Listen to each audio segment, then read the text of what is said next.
What's up guys, Skyless here with Gears of War Lessons episode number 10, Intro to Team Deathmatch.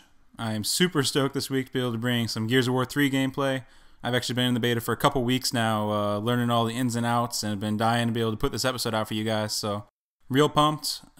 Everyone will be getting into the beta on Monday if you bought Bulletstorm and you have the Epic Edition, or the Monday after that when Gears of War 3 pre-order people get in, so looking forward to seeing everyone, getting a bunch of games in. I'll be playing a bunch of lobbies with people who watch the series or from the forums and all that good stuff, so looking forward to it. This video is going to be helping everyone get accustomed to what to expect playing day one on the new game type, Team Deathmatch. It's the first time the Gears of War has actually done a Deathmatch game type, aside from, I guess, Wingman. Execution you can kind of call it, but with respawns, that's the key thing. So I think a lot of people don't know how to approach the game type, and I'm going to try and help give a sort of strategy to what you're doing day one.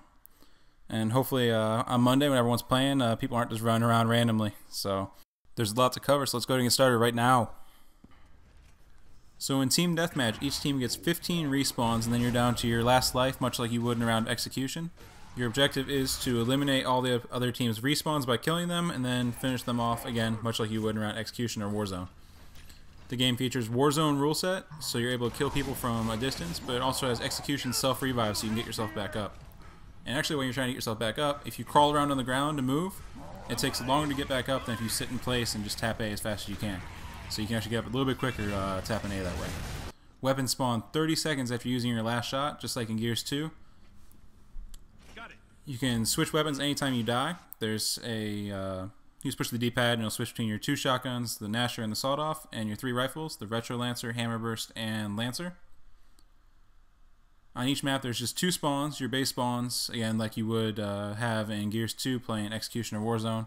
And if the player gets too close to the enemy spawn point, it'll flip and they'll go to the other side, and you'll hear an audio cue just like this one.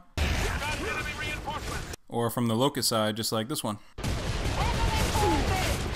So in Team Deathmatch, the objective of the game is to get kills. And I find that I play a lot better when I think of it more from an objective mindset. So the objectives of the map are to get map control, and to grab the power weapons. Power weapons will get you easy kills and keep your deaths down while keeping the other team from having the power weapons. So generally they kind of go hand in hand. If you have map control, you're able to grab power weapons. So the goal is to grab the power weapon, use it quickly so that it goes on a respawn, and then grab it again. So you can get, say, 6 boom shots in a minute if you fire your boom shots quick.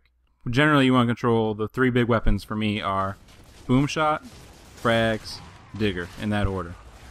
So those are the easiest weapons to get kills with, and they're the most likely to get you big points.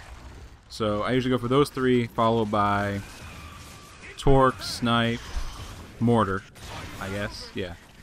So I don't know, it doesn't really matter. The big ones are the big 3. On any map here, I'm going to be going for those, so I'm going to go ahead and go through the maps real quick. Old Town, the digger spawns in the side hallway. First and third rounds. Second round, it's a boom shot.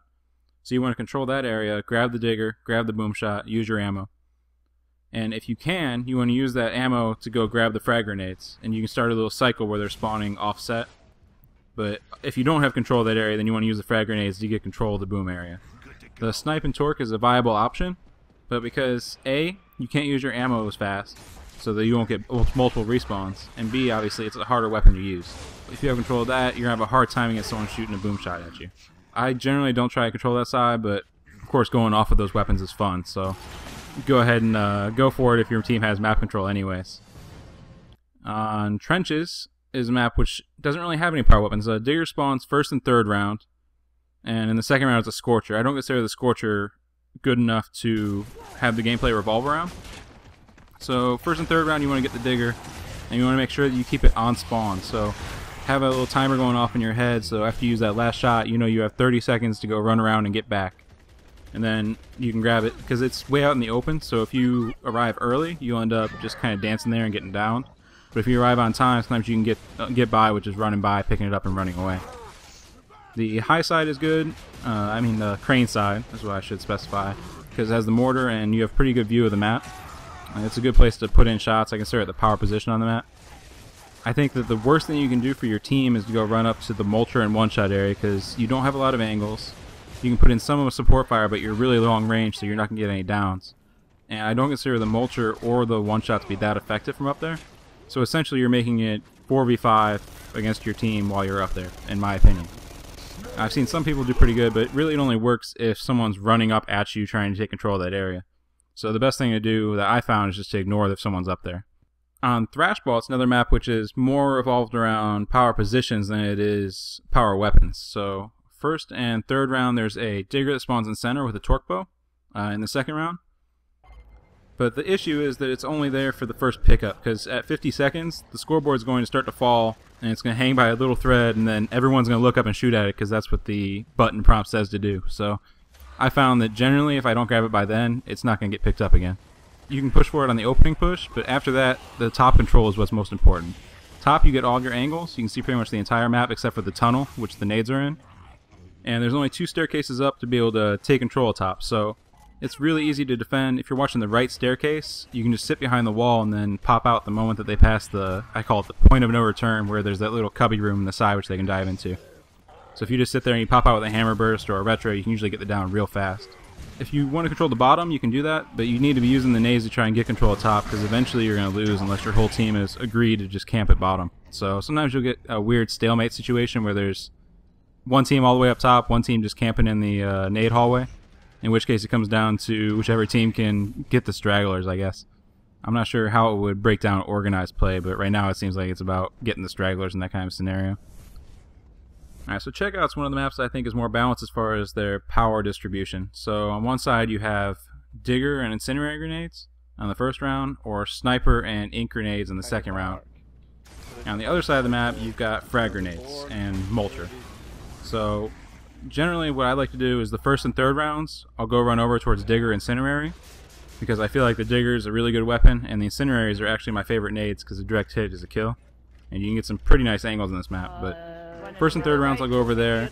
Second round I've started to go over to frags because I feel like frags is a more consistent weapon than sniper.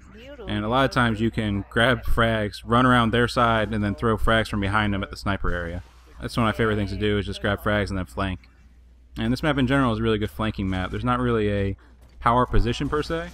It can be kind of hard to take them out if they're sitting on the grenade platform over by incendiaries and inks. But overall, you can get around the map and flank and just kind of run around and get kills. But I think that if you want to be organized with a buddy, setting up over at the incendiary platform and grabbing Digger over and over is the best way to go. It's also a great map to get snipe headshots because you can generally kind of stay out in the background and just look for heads across the map because there's long sight lines. Sniper is a viable option, but it's not as good as frags in my opinion for that second round. And that's how I'm actually going to close out this episode. I'll have another episode up on Monday at its usual time, early Monday morning, late Sunday night. This week's episode got delayed because I wanted it to be a Gears 3 episode. Also, go ahead and check out the gameplay, which I'll go ahead and link in the description. It's a nice 6-night video for anyone who is hoping for some more flashy gameplay in this video.